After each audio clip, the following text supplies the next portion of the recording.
নবীর সাহাবী খুবাইব রাদিয়াল্লাহু তাআলাকে অ্যারেস্ট করা হলো। নবীর কাছে ঈমান এনেছে, মুসলমান হয়েছে। আমরা ঈমান পেয়েছি। আর খুবাইব, খাব্বাব, বেলাল রাদিয়াল্লাহু তাআলা, ওমর ইবনুল খাত্তাব রাদিয়াল্লাহু তাআলা, ওনারা ঈমান পাই নাই, ওনারা নিজেরা ঈমান এনেছিলেন। আমাদের চাইতে ওনাদের ঈমানের দাম কম না বেশি? খুবাইব রাদিয়াল্লাহু তাআলা ঈমান আনলো। ঈমানের দাম কত কত চড়াও মূল্য দিয়ে ঈমান ক্রয় করেছে খুবাইব। মক্কার কাফের মুশরিকরা খুবাইবকে অ্যারেস্ট করলো। খুবাইবকে অ্যারেস্ট করে পাকড়াও করলো, বলল, খুবাইব, ঈমান ছাড়বি নাকি ঈমান রাখবি? খুবাইব রাদিয়াল্লাহু তাআলা পরিষ্কার বলে দিলেন, একবারই তো বলেছি যে আল্লাহ রাসূলের প্রতি ঈমান এনেছি, জীবন দিয়ে দিব, ঈমান দেব না। আল্লাহু আকবার। ঈমান কাকে বলে? খুবাইব রাদিয়াল্লাহু তাআলাকে বলা হলো, খুবাইব, সোজা কথা শোনো, যদি ঈমান না ছাড়ো তাহলে তোমাকে শুলিতে চড়িয়ে হত্যা করব, তোমাকে ফাঁসি দেব। খুবাইব, ঈমান যদি না ছাড়ো তোমাকে না খাইয়ে মারব, আর ঈমান যদি তুমি ছেড়ে দাও তোমাকে বাড়ি গাড়ি সুখের ঠিকানায় তোমাকে ছেড়ে দিব। বলি নাউজুবিল্লাহ। খুবাইব রাদিয়াল্লাহু তাআলা ঈমান কত গুরুত্ব দিয়েছে, ঈমানের কত দাম, এই ঈমানটা কত মজবুত ছিল।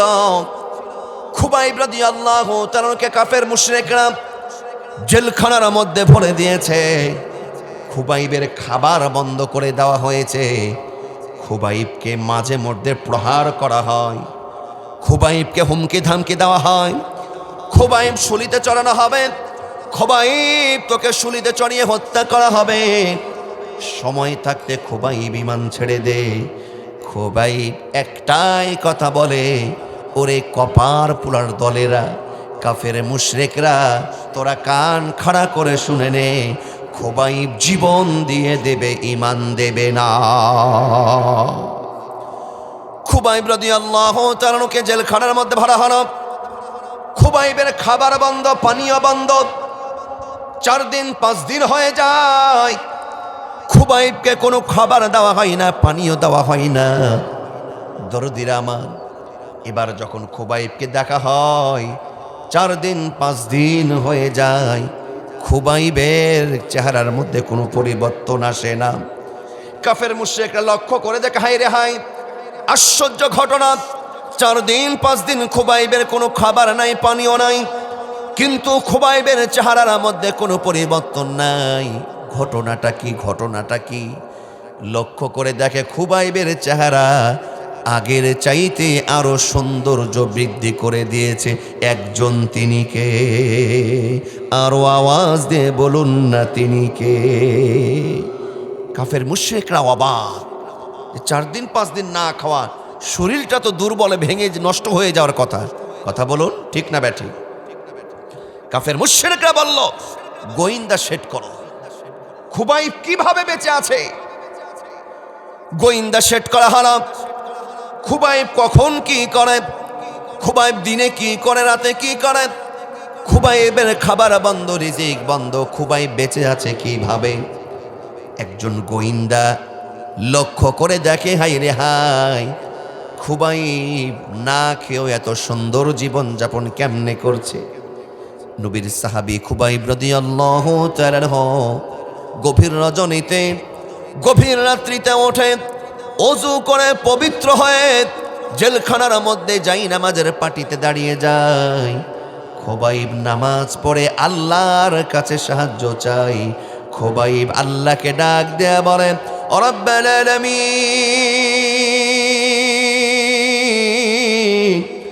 মাবুদ গো, আমি কোনো অপরাধ করি নাই, কোনো অন্যায় করি নাই, তাদের কাছে আমার একটাই অপরাধ, আল্লাহ তোমার উপরে, আমার রাসূলুল্লাহর উপরে ঈমান এনেছি, ঈমান আনার কারণে আমার এই শাস্তি।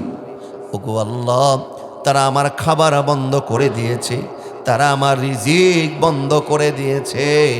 ওগো আল্লাহ, আমি তাদের কাছে খাবার চাই না, রিজিক চাই না, পানিও চাই না, তার কারণ আমাদের রিজিকের মালিক কে? খুবাইব রাদিয়াল্লাহু তাআলা বলেন, ওগো আল্লাহ, তারা আমার রিজিকের মালিক না, আমার রিজিকের মালিক আল্লাহ তুমি। ও আল্লাহ, আমি তোমার কাছে রিজিক চাই এবং মাবুদ তোমার কাছে আমি একটা সাহায্য চাই। ওগো আল্লাহ, তুমি আমাকে কবুল করো, জীবনের শেষ নিঃশ্বাস পর্যন্ত যেন আমি ইমানের উপরে অবিচল থাকতে পারি। বলি সুবহানাল্লাহ। খুবাইবের নামাজ শেষ হয়েছে, দোয়া শেষ হয়েছে, প্রার্থনা শেষ হয়েছে। খুবাইবের সামনে আল্লাহ পাক জান্নাতি ফল, জান্নাতি আঙ্গুর সামনে হাজির করে দিয়েছে। আল্লাহু আকবার। কাফের বেঈমানরা দেখে, হাই রে হাই, খুবাইবকে না খাইয়ে মারা যাবে না। খুবাইবকে গোয়েন্দা বাহিনী দেখে বলে, ও তার বসকে ডাক দেয়া বলে, নেতাজি, খুবাইবের খাবার পানীয় বন্ধ করে খুবাইবকে মারতে পারবেন না। খুবাইবকে 5 দিন কেন, খুবাইবকে মাসের পর মাস খাবার পানীয় না দিয়েও খুবাইবকে মারতে পারবেন না। তার কারণ আজকে রাতে আমি যেই দৃশ্য দেখে এসেছি আপনারা তা জানেন না। বলছে, খুবাইবকে আপনি খাবার বন্ধ করেছেন, কিন্তু খুবাইবের আল্লাহ খুবাইবকে জান্নাত থেকে খাবার সাপ্লাই দিয়ে খুবাইবকে বাঁচিয়ে রেখেছে। বলিন আল্লাহু আকবার। আল্লাহু আকবার। ঈমান, ঈমান কাকে বলে? দরদিরা আমার, আমাদের রিজিকের মালিক কে? যুবক ভাইরা, রিজিকের মালিক কে? এই বিশ্বাস আছে না নাই? ওমা মিন দাব্বাতিন ফিল আরদি ইল্লা আলাল্লাহি রিজকুহা। পৃথিবীর বিচরণশীল সমস্ত ব্যক্তির রিজিকের মালিক কে? এখন হয়তো মনে করতে পারে, হুজুর বিএনপি ক্ষমতা সাজিয়েছে, ও যত রিজিক সব বিএনপির। এর আগে আওয়ামী লীগ ছিল, এবার বোধহয় বিএনপির। দরদিরা আমার, বিশ্বাস রাখতে হবে আমাদের রিজিকের মালিক একজন। মহব্বতের সাথে বলুন তিনি কে? আর একটু মহব্বতের সাথে বলুন তিনি কে? যুবক ভাইরা, এই বিশ্বাস যদি আপনার থাকে তাহলে ইসলামের পক্ষে, কোরআনের পক্ষে 5 ওয়াক্ত নামাজের সাথে আল্লাহর সন্তুষ্ট অর্জন করে আজকেই নিয়ত করতে হবে, এখন থেকে আমরা আল্লাহর জন্য নিজের জীবনটাকে নিবেদিত করে দিব ইনশা। সবাই বলেন ইনশা। রাজি আছে? হাত তোলেন সবাই। রাজি আছেন? সবাই বলেন ইনশাআল্লাহ। 5 ওয়াক্ত নামাজ পড়বে ইনশাআল্লাহ। হাত নামান। 5 ওয়াক্ত নামাজ পড়ার ইচ্ছা আছে না নাই? কিন্তু অনেক হুজুর আছে, ধরবো ধরছি। এই ধরবো ধরছি করতে করতে একদিন দেখবেন মালাকুল মউতই আপনাকে ধরে ফেলবে। আমি বলছিলাম যে সময় কিন্তু আমাদের গলে যাচ্ছে, সময় কিন্তু ফুরিয়ে যাচ্ছে। 1 নম্বর, পরিপূর্ণ ইমানদার হয়ে যান। ইমানদার হবে যে 5 ওয়াক্ত নামাজ মসজিদে গিয়ে পড়বে সে। কথা বলুন ঠিক না ব্যাটি? আপনাদের মসজিদে রমজান মাসে যেমন মুসল্লি হতো, এখনো তো ঠিক তেমনই মুসল্লি নাকি? 2-1 কাতার বেড়েছে, 2-1 কাতার কমেছে না বেড়েছে? শুধু আপনাদের এইখানে এই বিহার অয়েল মৎস্যজীবী পাড়া এই মসজিদের দৃশ্য একই, এই নয়, সারা পৃথিবীর মসজিদের অবস্থা একই অবস্থা। কথা বলুন ঠিক না ব্যাটি? তার মানে বোঝা গেল কি, ইমানদার শুধু রমজান মাসে ইমান আলী। রমজান মাসে তার জন্য নামাজ ফরজ ছিল, রমজান বিদায় ওর নামাজও বিদায়। আছে না নাই? রমজানের আগ পর্যন্ত দেখবে অনেকে দাড়িতে খুর লাগায় না, খুর লাগায় না। ঈদুল ফিতরের চাঁদ উঠতে বাকি, আর দাড়িতে কোদাল লাগাতে দেরি হয় না। কথা সত্য না মিথ্যা? শুধু কি রমজান মাসের জন্য এই 5 ওয়াক্ত নামাজ ফরজ? রমজান মাসে আপনি নামাজ পড়েছেন, ওয়েলকাম, আলহামদুলিল্লাহ, খুবই ভালো। কিন্তু রমজান মাস এসেছিল আপনাকে মুত্তাকি বানাতে, তাকওয়াবান বানাতে, আপনাকে নামাজি বানাতে। রমজান মাসে আপনি নামাজ ধরেছেন, বাকি 11টা মাসও নামাজ পড়বেন। কথা বলুন ঠিক না ব্যাটি? দরদের আমার গভীর মনোযোগ দেবেন। অনেকে মনে করে, হুজুর নামাজের সময় যদি আমি গাড়ি না চালাই, নামাজের সময়টা যদি আমি দোকান খোলা না রাখি, তাহলে ইনকাম কমে যাবে। এই ধ্যান ধারণা যদি আপনার থাকে, মনে প্রাণে আপনি এটাই মনে করবেন, তাহলে আপনি রিজিকের মালিক আল্লাহকে এখনো মানতে পারেন নাই। আপনি মনে স্থান দিয়েছেন রিজিকের মালিক হলো আপনার ব্যবসা। কথা ঠিক না বেঠিক? গভীর মনোযোগ দেবেন। আমি বলছিলাম যারা খাঁটি ইমানদার হবেন, আল্লাহ বলেন ইয়া আইয়ুহাল্লাযীনা আমানুস্তাঈনু বিস-সাবরি ওয়াস-সালাহ ইন্নাল্লাহা মা'আস-সাবিরিন। আল্লাহু আকবার। আল্লাহ বলেন হে ঈমানদারগণ, ইস্তাঈনু বিস-সাবরি ওয়াস-সালাহ, ধৈর্য এবং সালাতের মাধ্যমে আল্লাহর কাছে চাও। ইন্নাল্লাহা মা'আস-সাবিরিন, আল্লাহ পাক তোমাকে সব কিছু দিয়ে খুশি করে দেবে। বলি সুবহানাল্লাহ। দরদের আমরা 5 ওয়াক্ত নামাজ আমরা সকলে পড়ব ইনশাআল্লাহ। মা বোনদের প্যান্ডেল আছে নাকি? মহিলাদের প্যান্ডেল আছে? আমার মা বোনরা আলহামদুলিল্লাহ ওনারা নামাজ পড়েন, ওনারা রোজা রাখেন, কিন্তু মা বোনদের কাছে অনুরোধ করব আপনারা নামাজের বিষয় একটু যত্নবান হবেন। আমি বলছিলাম ধ্বংস থেকে বাঁচতে হলে কয়টা গুণ অর্জন করতে হবে? সূরা আসর বলছে কয়টি? 1 নম্বর হলো নির্ভেজাল ঈমান। নির্ভেজাল ঈমান। আমি বেশি লম্বা করব না, অল্প সময়ের মধ্যে আলোচনা শেষ করব। এই 4টা পয়েন্ট আপনারা কি শুনে যাবেন ইনশাল্লাহ? যে কেউ উঠাউঠি করবেন না মেহেরবানি করে। 2 নম্বর হলো ওয়ামিলুস সলিহাত। আল্লাহ পাক বলছেন ওয়ামিলুস সলিহাত, আমলে সলেহ করতে হবে, নেক আমল করতে হবে, নেক আমল করতে হবে, ভালো কাজ করতে হবে। এখন নেক আমলটা কি? যত ভালো কাজ আছে, ওয়ামিলুস সলিহাত, আপনার আল্লাহর সন্তুষ্টর জন্য আল্লাহ পাকের নির্দেশটাকে আপনাকে মেনে নিতে হবে। আল্লাহ পাকের যত নিষেধ আছে সমস্ত নিষেধগুলোকে কি করতে হবে? ছেড়ে দিতে হবে। যদি এমন কাজটা করতে পারে 2 নম্বর গুণ হলো ওয়ামিলুস সলিহাত। ঈমান আনার পরে এবার বসে থাকলে চলবে না। 2 নম্বর যে কাজটা করতে হবে ওয়ামিলুস সলিহাত, সেটা হলো ভালো কাজ করতে হবে, আমলে সলেহ করতে হবে। যদি এই আমলে সলেহ করতে পারেন, আল্লাহ কি বলছেন সূরাতুল কাহফের মধ্যে? আল্লাহ বলেন ইন্নাল্লাযীনা আমানু ওয়া আমিলুস সলিহাতি কানাত লাহুম জান্নাতুল ফিরদাউসি নুজুলা। আল্লাহু আকবার। ইন্না, নিশ্চয়, আল্লাযীনা আমানু, যারা ঈমান আনয়ন করলো, ওয়া আমিলুস সলিহাত, ঈমান আনয়ন করার পরে আর বসে থাকলো না, ওয়া আমিলুস সলিহাত, ভালো কাজ করলো, কানাত লাহুম জান্নাতুল ফিরদাউসি নুজুলা। আল্লাহ বলছেন তাদেরকে পুরস্কৃত করার জন্য, তাদেরকে সম্মানিত করার জন্য জান্নাতুল ফিরদাউস একজন তৈরি করে রেখেছেন। তিনি কে? দরদির আমার, ভালো কাজ সবার কবুল হয় না। ভালো কাজ, নেক কাজ সবার কবুল হয় না।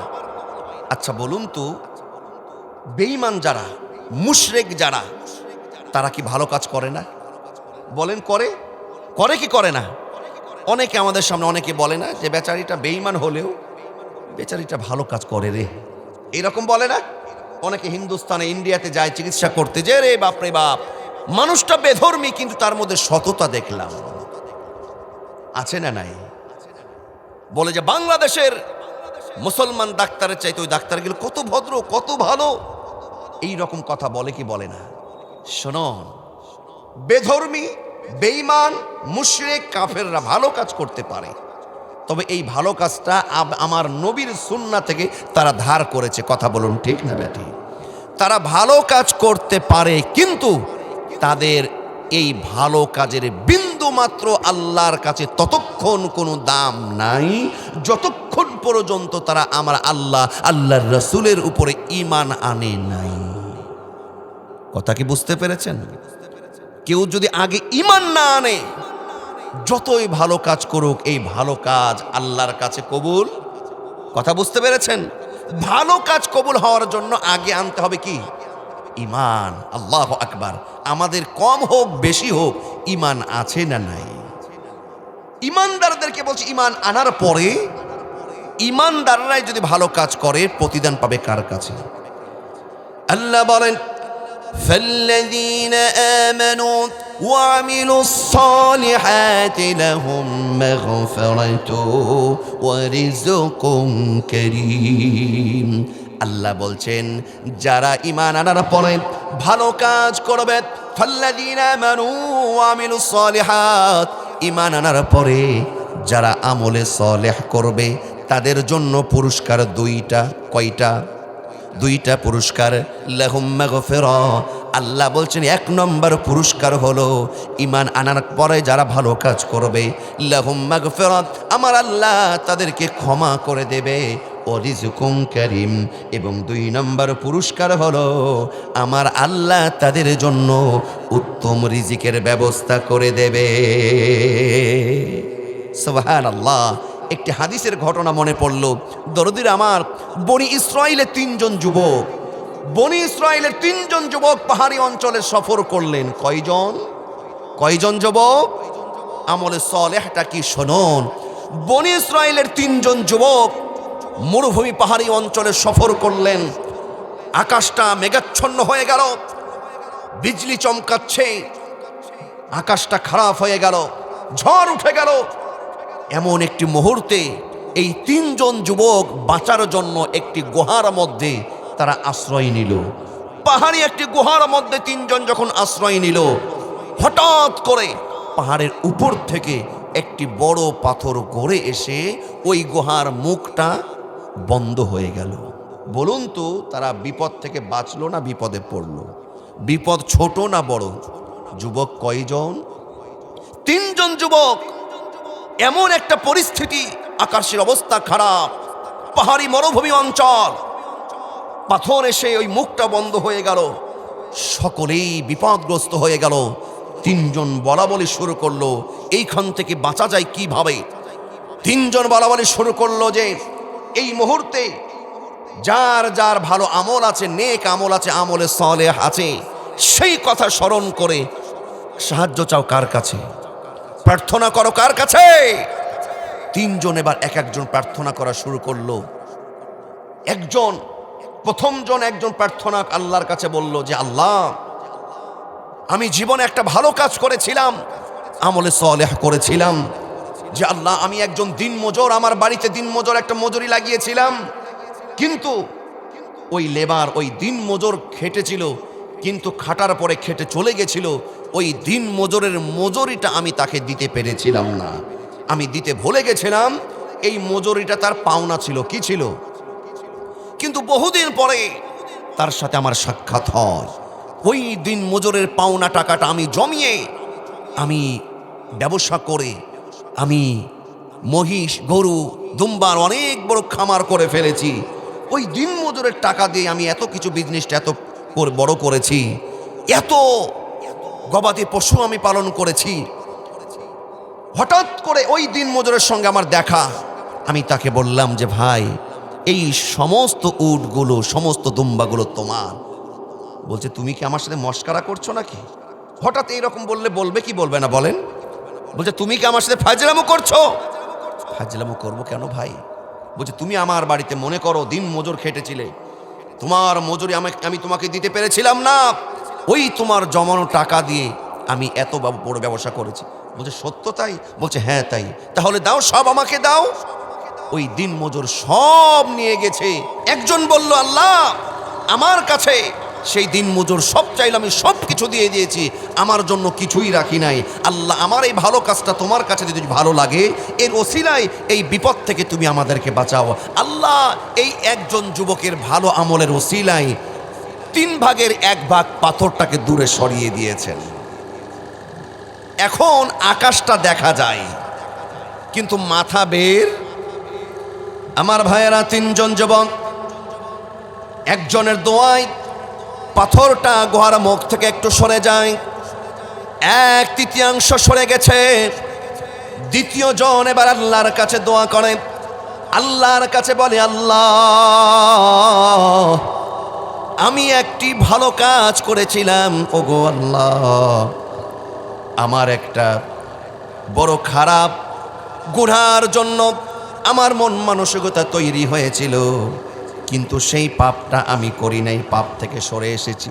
2 নম্বর ব্যক্তি বলছে, এই 2 নম্বর ব্যক্তি আল্লাহর কাছে আমলে সালেহ একটা অজুহাত দিয়ে আল্লাহর কাছে আরজি পেশ করছে। এই 2 নম্বর ব্যক্তি বলছে, আমার একজন চাস্তো বোন ছিল, এই চাস্তো বোনকে আমি খুবই মহব্বত করতাম, ভালোবাসতাম, পছন্দ করতাম, কিন্তু তাকে অনেক সময় আমি প্রস্তাব দিয়েছি, কিন্তু আমার প্রস্তাব সে গ্রহণ করে নাই, প্রত্যাখ্যান করেছে। একদিন দুর্ভিক্ষ দেখা দিল, আমার সে চাস্তো বোন, আমার পছন্দের প্রিয়তমা আমার কাছে আসলো। আমার কাছে এসে বলছে, ভাইয়া আমার কিছু দরকার, আমি দুর্ভিক্ষের কবলে পড়েছি, আমার সাহায্য দরকার। তো তাকে আমি বললাম যে তোমাকে আমি দিতে পারি একটা শর্তে, তোমাকে আমি কিছু দিব, কিছু দিনার তোমাকে আমি দিব, তোমার হাজত আমি পূরণ করে দিব, কিন্তু শর্ত হলো তোমাকে আমার চাই, তুমি কি রাজি আছো? আমার বোনকে আমি এই শর্তে, খারাপ কাজের জন্য আমি যখন প্রস্তাব দিয়েছিলাম, সেই দুর্ভিক্ষের কারণে রাজি হয়েছিল, কিন্তু যখন তার সাথে আমি কুকর্ম করতে লিপ্ত হতে যাই, তখন আমার সেই পছন্দের প্রিয়তম, আমার সে বোন আমাকে বলেছিল যে ভাইয়া আল্লাহকে ভয় করো, ও আল্লাহর বান্দা, আল্লাহর গোলাম, তুমি আমাকে বিবাহ না করে আমার সঙ্গে হারাম রিলেশনে জড়িও না, ভয় করো কাকে, ভয় করো কাকে? এই কথা বলে আল্লাহর কাছে দোয়া করছে, আল্লাহ তোমার এই বান্দিটা যখন তোমার ভয় করার কথা বলেছিল, আমি তোমার ভয়ে আমি তাকে আর স্পর্শ করি নাই, মাবুদ গো তোমার ভয়ে আর স্পর্শ করি নাই, ওই খারাপ কাজ থেকে আমি ফিরে এসেছি। ওতে বুঝে নিবেন, গুনাহ থেকে ফিরে আসা, গুনাহ মুক্ত জীবন গড়া, এটাও হলো আমলে সালেহ। আল্লাহর কাছে সাহায্য চাই, ওগো আল্লাহ আমার এই ত্যাগটা তোমার কাছে যদি ভালো লাগে, এর ওসিলায় রব্বুল আলামিন আমাদের কাজকে তুমি বিপদ থেকে বাঁচাও। এই ভালো আমলের ওসিলায় গুনাহ থেকে বাঁচার কারণে আমার আল্লাহ তার প্রার্থনা কবুল করে আমার আল্লাহ ওই পাথরটা 2 ভাগ সরিয়ে দিয়েছে, বলি সুবহানাল্লাহ। এখন বাকি আছে আর একজন, কয়জন? আর একজন বাকি আছে, দরদের আমার শোনন। এবার সে আল্লাহর কাছে ডাক দেয়া বলে, আল্লাহ আমি একজন কৃষক ছিলাম, আমি একজন কৃষক ছিলাম, ওগো আল্লাহ আমার প্রতিদিনের অভ্যাস ছিল, আমি যখন বাড়ি ফিরতাম, আমি প্রতিদিন বাড়ি ফিরে আমার মায়ের মুখে আমি আগে খাবার তুলে দিতাম। আমি প্রতিদিন যখন বাড়ি ফিরতাম, আমি প্রথমেই আমি দুধ নিয়ে গিয়ে আমার মাকে না খাইয়ে আমি আমার সন্তান স্ত্রী কাউকে দিতাম না। দিতাম কাকে? সবাই বলেন দিতাম কাকে? বলছে আমার এই অভ্যাস ছিল, ওগো আল্লাহ একদিন আমার বাড়ি ফিরতে দেরি হয়ে যায়, আমার সন্তান স্ত্রী খাবার জন্য আমার পায়ের কাছে গড়াগড়ি করে, কিন্তু আমি বাসায় গিয়ে দেখি আমার মা ঘুমিয়ে পড়েছে, আমার মা জননী ঘুমিয়ে পড়েছে। যখন দেখি মা জননী ঘুমিয়ে পড়েছে, তখন ঠিক সময় আমি আমার মায়ের পাশে দাঁড়িয়ে থাকলাম। আমার মায়ের ঘুম যতক্ষণ না ভাঙলো আমি দাঁড়িয়ে থাকলাম। আমার সন্তানগুলো ক্ষুধার জন্য আমার পায়ের কাছে গড়াগড়ি করছে, কিন্তু আমার মাকে না খাওয়ানো পর্যন্ত সন্তান স্ত্রীর মুখে আমি খাবার তুলে দিই নাই, বলি সুবহানাল্লাহ। ওগো আল্লাহ আমার এই ত্যাগটা, মায়ের প্রতি ভালোবাসা যদি তোমার কাছে ভালো লেগে থাকে, ও রব্বুল আলামিন আজকে এই বিপদ থেকে তুমি আমাদেরকে উদ্ধার করে দাও। মায়ের জন্য এই ভালোবাসা, সন্তানের এই আমলটা আল্লাহর কাছে কবুল হয়ে গেছে। আল্লাহ রাব্বুল আলামিন 3 জন যুবকের এই দোয়া, এই নেক আমলের ওসিলায় বনি ইসরাইলের ওই যে 3 জন যুবক পাহাড়ি অঞ্চলে গুহার মধ্যে 3 জন আটকে পড়েছে, ওই 3 জনের দোয়া কবুল করে নিয়ে 3 জনের নেক আমলের ওসিলায় আল্লাহ পাক তাদেরকে মুক্ত জীবন দিয়েছে, বলি সুবহানাল্লাহ। কিন্তু অত্যন্ত দুঃখজনক হলেও সত্য, আমাদের সমাজে অনেক সন্তান আছে, অনেক সন্তান আছে পীর কেবলার বাবার দরবারে যায়, পীরকে আঙ্গুর খাওয়ায়, পীর সাহেবকে হাদিয়া দেয়, কিন্তু নিজের মা বাবা বাড়িতে আছে, মা বাবাকে ওষুধ খাওয়ার টাকা দেয় না, আছে না নাই? আবার অনেক সন্তান আছে, পিতামাতা জীবিত অবস্থায় ছিল, জীবিত অবস্থায় পিতামাতাকে খেতে দেয় নাই, আর পিতামাতা মৃত্যুর পরে এলাকা জুড়ে খানা দেয়, আছে না নাই? আওয়াজ দে বলে, আছে না নাই? পিতামাতা যখন বেঁচে ছিল, পিতামাতাকে ওষুধ দিতে পারো নাই, 2 মুঠ ভাত দিতে পারো নাই, আর আজকে মা বাবা মরার পরে ওই বিয়ের খানা জড়েছে, ডেক ডেক খাবার চড়ায়, মাকে ভাত দাও নাই, আর এখন পাড়া প্রতিবেশী খাইয়ে তুমি জান্নাতে চলে যাবা? এটা কখনো সম্ভব নয়। কথা বলুন, ঠিক না ব্যাঠি? আল্লাহ বলেন, ওয়া ক্বাদা রাব্বুকা আল্লা তা'বুদু ইল্লা ইয়াহু ওয়া বিল ওয়ালিদাইনি ইহসানা। আল্লাহ বলছেন, বান্দারে আল্লাহর গোলামি করবে এবং ওয়া বিল ওয়ালিদাইনি ইহসানা, প্রত্যেকটা সন্তানের জন্য আমার আল্লাহ ফরজে আইন করে দিয়েছে, প্রত্যেকটা সন্তান পিতামাতার সঙ্গে ইহসান স্বরূপ ভালো ব্যবহার করতে হবে। কথা বলুন, ঠিক কিনা? আপনি নামাজ পড়েন, এটা কার ভালো কাজ? এটা ভালো কাজ। আপনি দান করেন, সদকা করেন, আমলে সালেহ, ঠিক আছে, আল্লাহর গোলামি করেন, এইগুলো করার পরে ওয়াবিল ওয়ালিদাইনি ইহসানা, একজনের গোলামি করতে হবে, একজনের প্রতি ইহসান স্বরূপ ব্যবহার করতে হবে, ভালো ব্যবহার করতে হবে, তারা হলো আপনার আমার পিতামাতা। একদিন তোমারি নাম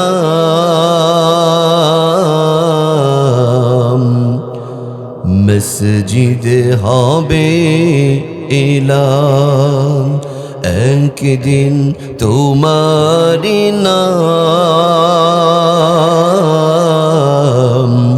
মসজিদ হবে এলাম, একদিন তোমাকে পরিয়ে কাফন, সঙ্গী স্বজন করবে দাফন, হঠাৎ চলে যাবে আদরের ধন, প্রিয় মা বাবার ভাসিয়ে নয়ন, তৈরি থেকো তৈরি রেখো সুন্নতি আমলিমান,